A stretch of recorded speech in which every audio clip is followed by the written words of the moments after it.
My name's Crispin Flintoff. I'm the presenter of Not the Andrew Marr Show, which is on Zoom every Sunday morning at 10:30, and has been going since lockdown. Um, and we've got a good audience of sort of up to 500 people most weeks from all over the country who are mostly politically homeless socialists who have no party to be part of, or have been pushed out of the Labour Party, or have resigned from the Labour Party. Some are still in the Labour Party, but they're very unhappy. Yeah, it's a community really of people who are trying to get over what's happened to socialists since 2019, really. Um, and before I was presenting Not the Andrew Marr Show, I was a stand-up comedian, and then I was a compere of benefit nights, I suppose you could call them, for the Labour Party. I'd put on comedy nights for the Labour Party called Stand Up for Labour. And I did that from 2012 until 2019. And I think I put on over 250 events all over the country, Scotland, North Wales, South Wales, Cornwall, Kent, everywhere, small villages and big cities. I think I put on more fundraisers as an individual than any other member of the Labour Party in history. I don't believe anyone else would be so silly as to do all that. It felt like the right thing to do because I thought politics wasn't engaging enough people and that it needed to be more entertaining. So there's a mix of comedy and political speakers Well, at the each thing is event. also, Crispin, I mean, you're talking really about the Corbyn era, aren't you? And mostly anyway. And this is I suppose, when we think of Corbyn, at least I do, as a bit of a rock star. He used to be a real draw. People would come. He had several gigs in Bristol, and I call him a gig because there were thousands of people turned out to come and see him speak. Yeah, I mean that was the best time of my life. To see all those people engaged and hopeful. Um, yeah, it was just an amazing time, and I don't think it, it will never be forgotten as a moment in history. Those crowds, um, and yeah, so I was part of that. I was on that wave of that, putting events on and seeing how many people were interested and blown away by this. Um, and then the Brexit issue sort of came in, and I knew it was the wrong policy to think you could sort of sit on the fence and try and have a second referendum. Um, and then losing that election in 2019, I thought it was kind of inevitable.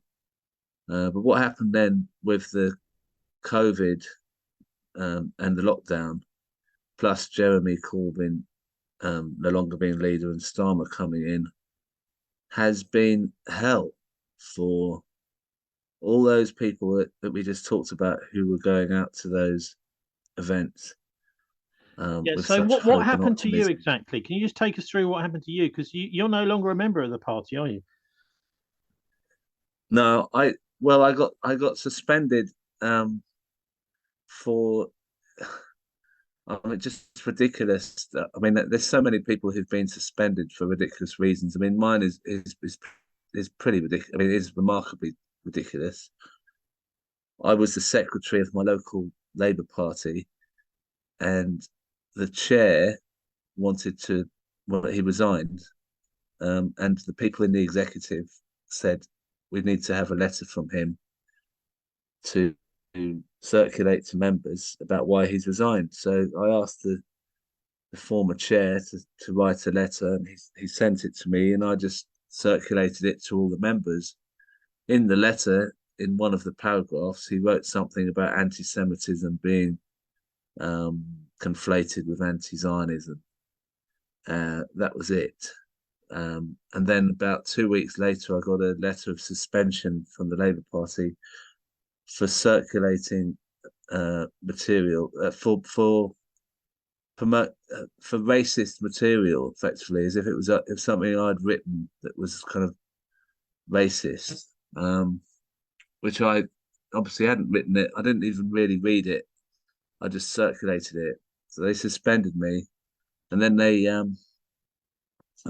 on my show I had a person come on who exposed um, someone who works for the Labour Party as having a mortgage company that they are a director of at the same time as they are a member, a paid official of the Labour Party, and they showed a company's house screenshot of that company with an address on it, which was the business address.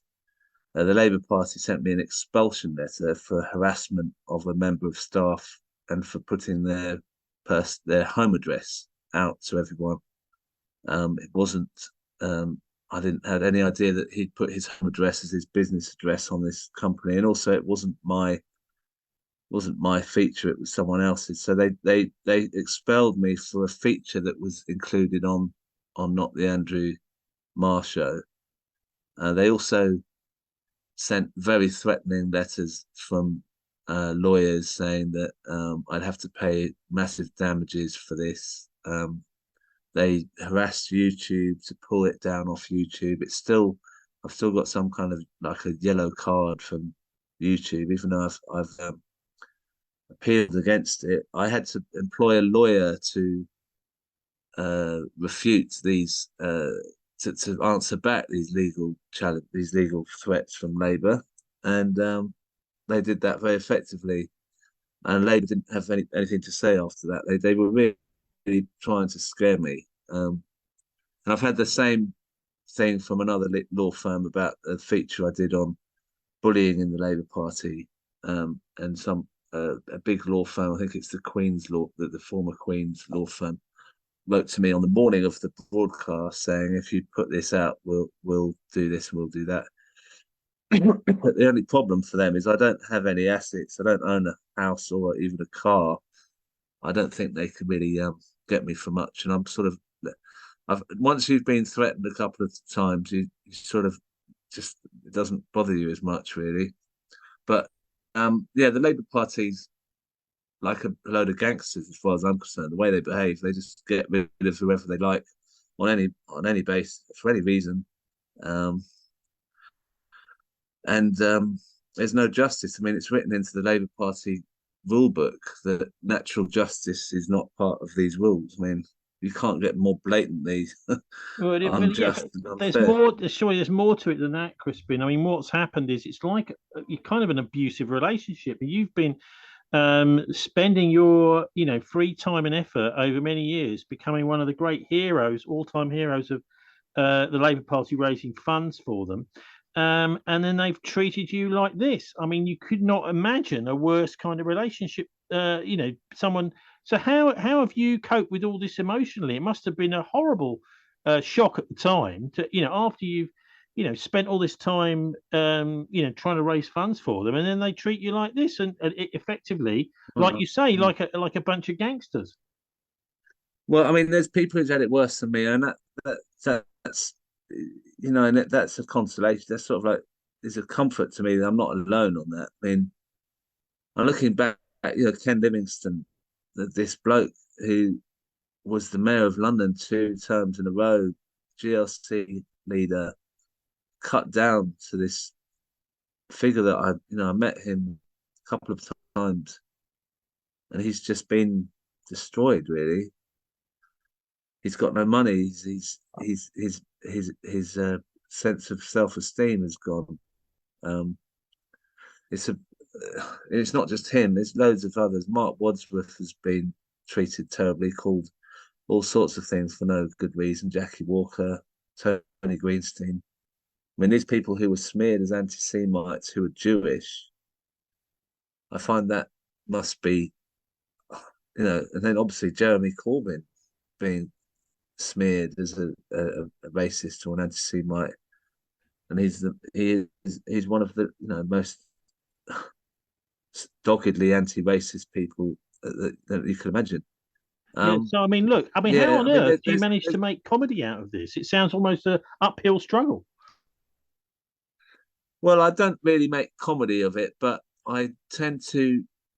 I think that yeah, we this is the thing, we have to get through this. We socialists have been pushed away like um like a tribe have been pushed away. We are a tribe that's been exiled, and we have to keep our spirits up, and then we have to come back again. At the moment, we're in trauma. We've been treated terribly. We had all this hope. We're talking about not that many years ago, thinking we were on the cusp of government, Well, you and now were. we You can't had even. hundreds of thousands of people, particularly young people, joining the Mm, party. It was one of the most well-supported parties anywhere in Europe. I mean, per head of population, massive support. But yeah, so okay, so come back, yes, but how? well, I've there's so many people trying to come back, different approaches, different new parties or alliances of parties. Um, and then you've had sort of enough is enough, this organization that set up last year, which everyone seemed to join in the hope it was something that we could build on, which has just disappeared. There's nothing's happening there. So people are looking for an answer.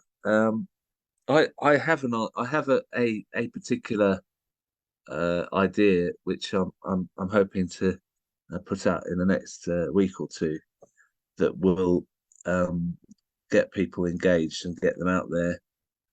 I don't think we're in a situation where we can have a political party that will stand in the general election that could do any good. And it might embarrass itself and demoralize people more.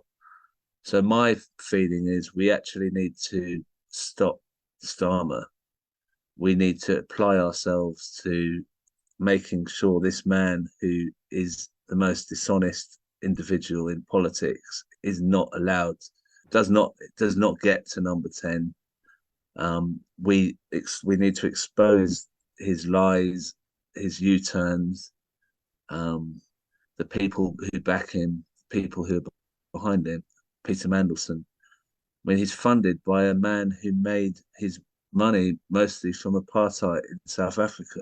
£5 million. A donor has given to the Labour Party, always going to. He's already given some. He's going to give up to 5 million. Um, it's the thing is, the media are not giving Starmer a bad time at all. No, no, you're right. No. It's almost like he's just being set up to be Yeah, it's put into almost. I mean, power. Blair, in a similar way to the way the media loved Blair, didn't they? And he was kind of groomed almost via the media to become the person that most Labour Party people thought was going to take over. From John Smith, for example. And anyway, so there are figures out there, aren't there? Obviously, you've got people like Ken Livingstone, you've got George Galloway, you've got Chris Williamson, you've got Jeremy Corbyn himself, you've got a whole load of quite key Labour figures still around, and you've got loads of activists. I'm just talking about here in Bristol, where the Labour Party has behaved abominably to people who've given their lives to the party. Expelled them from Bristol West Labour Party. The whole lot was just told Yeah, no. yeah.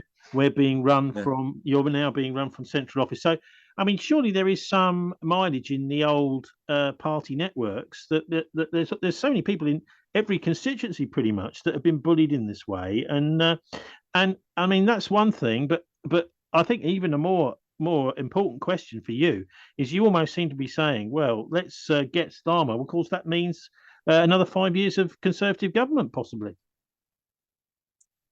I think that's true. I think if someone says to me what's worse, Starmer or the Conservatives, I'd say Starmer. The reason I'd say that is he has no differences on policy, whether it's foreign policy. I mean, foreign policy, he says he'll follow anything the US does.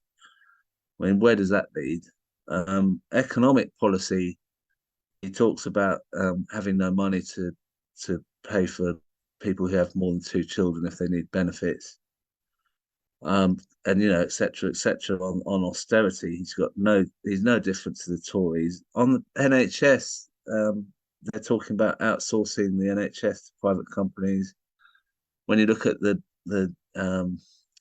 utilities, there's no wish to have public ownership on any of those. If we look at the education policy, Ofsted is still trumpeted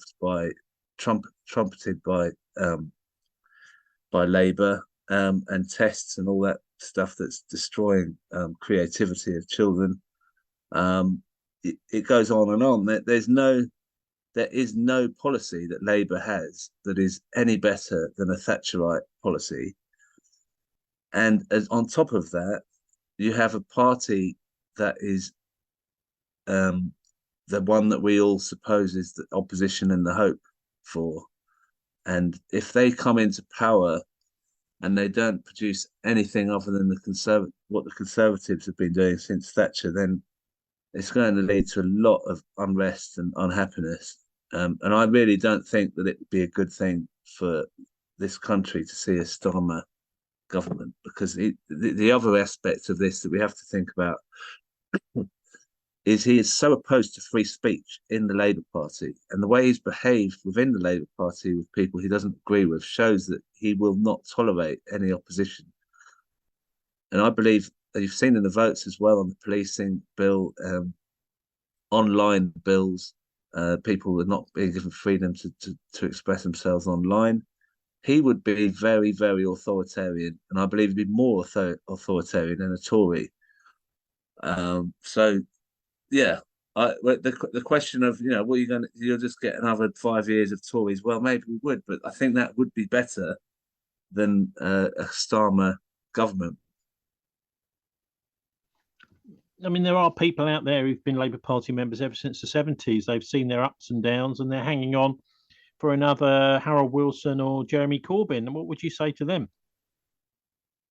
I think that's finished. The Labour Party is so run by bureaucracy. The bureaucrats are in so much control of it that you'll never get Jeremy Corbyn come up on the ballot paper again.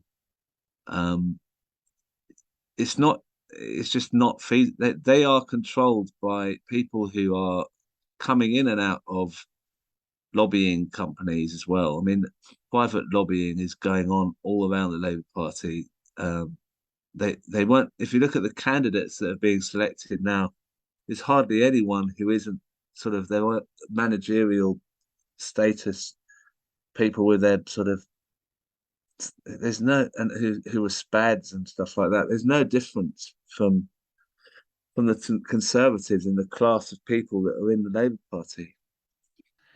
So by spads you mean these special advisors, don't you? Yeah. So I don't normally use acronyms, but I know just give it a go.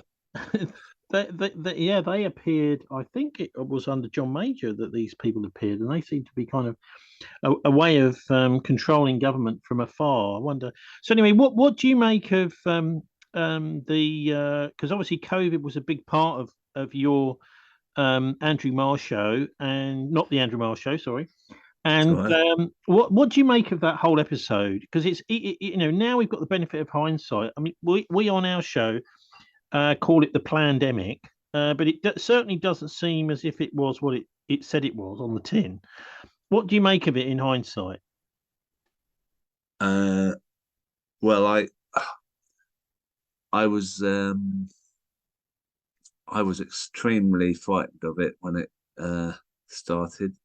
I had I'd go to the shop with a hood on, earmuffs, sunglasses, gloves, and I wouldn't go anywhere near anyone. And I was scared, senseless. I was going to say something else about catching this killer illness that I'd been reading about, seeing all these videos about from China and Italy and stuff. And that was a very horrific, scary time to be in when you had all this stuff going on. But gradually, I do think, I just thought this isn't really killing that many people. You know, the average age, I've heard that one about the average age of someone dying from COVID was older than the average age of life, like average life expectancy, I think. So the fear of it kind of disappeared in a way for me. And then I was very kind of skeptical about the lockdowns and all the controlling methods, that they were using, which didn't seem to make. I mean, some of them didn't seem to make sense. I mean, I don't think the masks particularly made anyone safe. I think if you wear a mask twice, it loses all power anyway.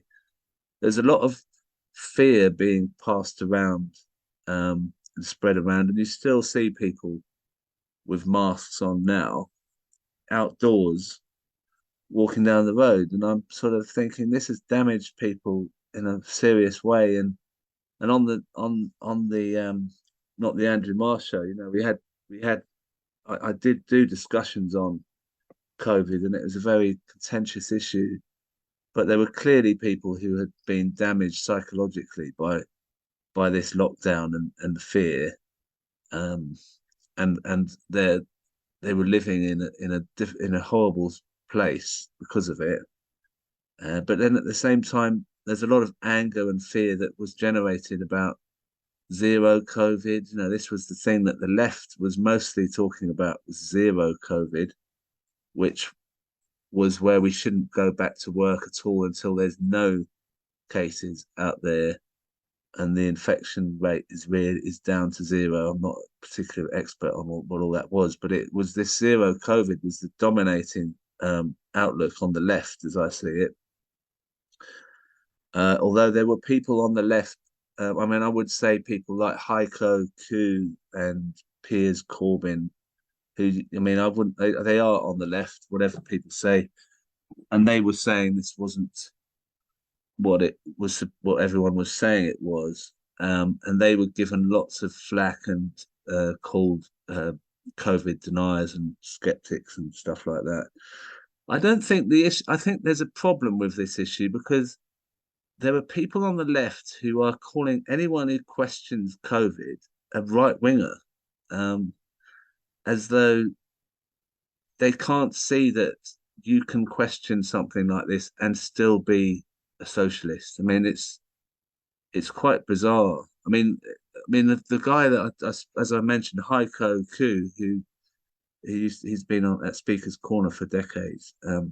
He's got arrested dozens of times for breaking rules on lockdown and stuff. But he started off as someone who was who, like me, thought this was a very serious thing, and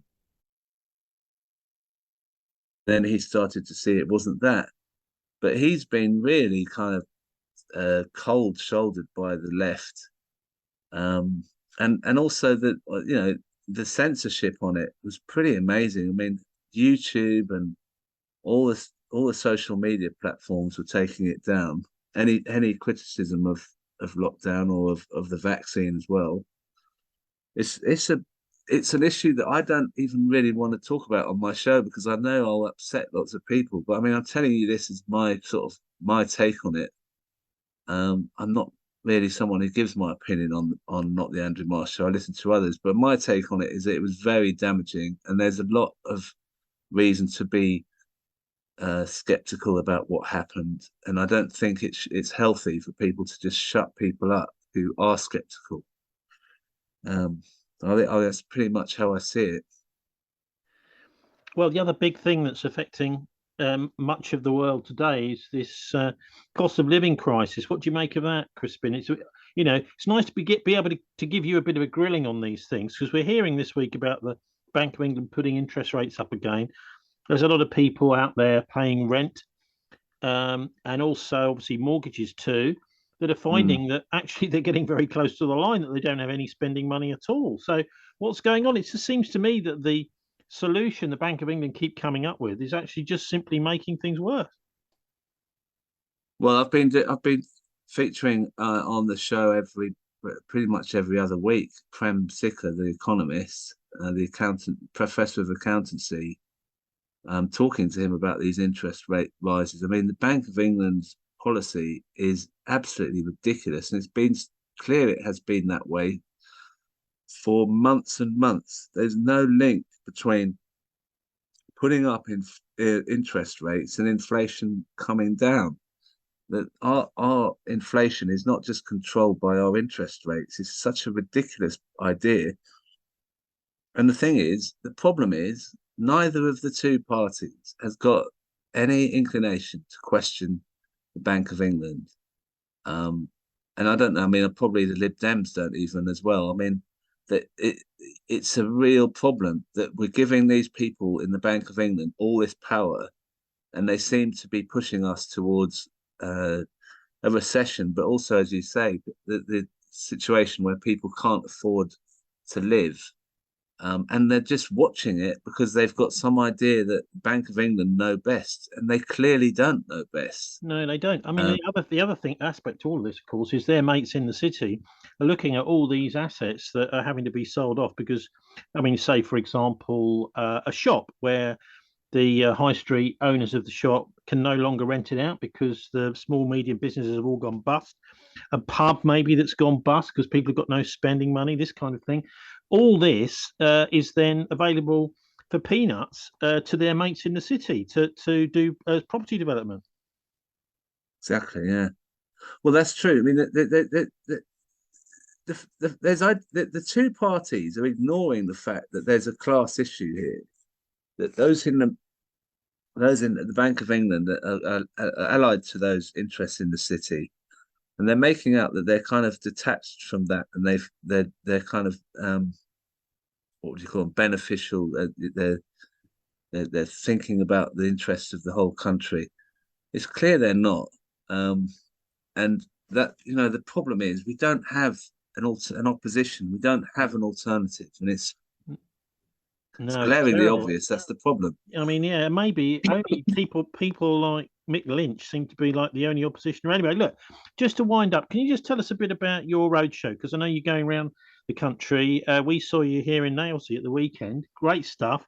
What you've got what looks like an old horse box or something with a stage that comes down with a little roof over the top of the stage. Tell us about that and whereabouts you're heading in the future. How do people follow it and what you're up to? Well, we had I wanted to put shows on during lockdown, live shows, but if you try to get a theatre, they charge the same amount of money, but you can only have half the number of people, or even a third of the number of people. It just wasn't making any sense. You couldn't do it.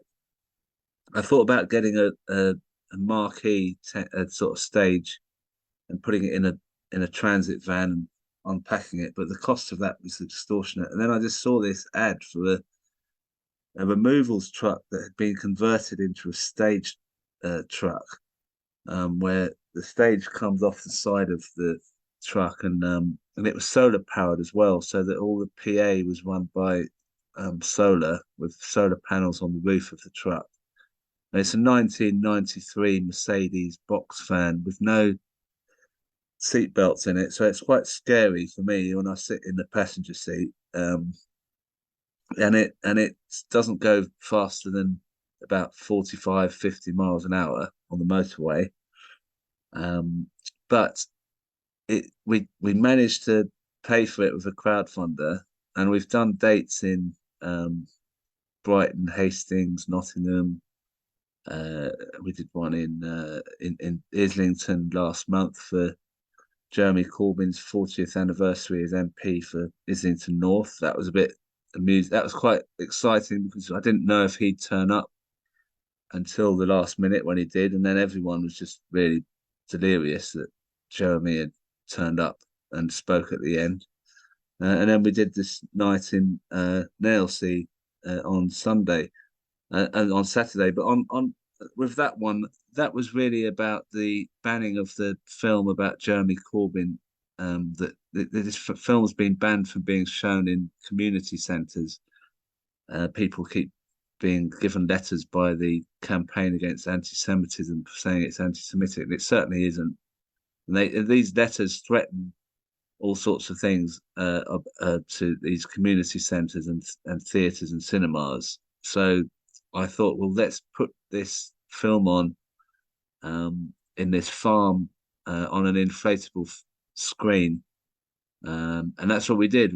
We hired an inflatable screen, and when it was dusk, we put the film on, and everyone was able to watch it in under the stars at Nailsea, and it was a bit windy, but I thought it was a great night, Well, and I'm hoping to I hope do. your inflatable screen didn't take off like a bouncy castle. I bet it would have been difficult to keep the projector focused on it if it had done that.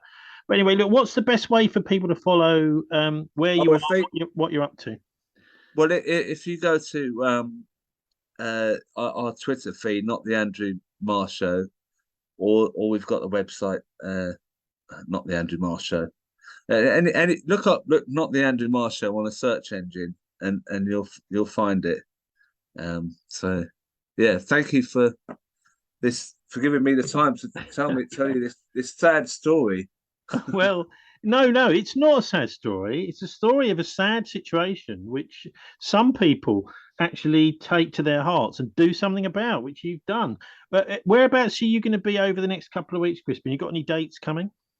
We got one in Liverpool coming up, at the day before the TUC Congress on 9th of September. That's our next one. We're definitely going to be doing a lot of these before the next general election. So, I mean, that's probably going to be next summer, I would imagine. So there'll be lots of them then.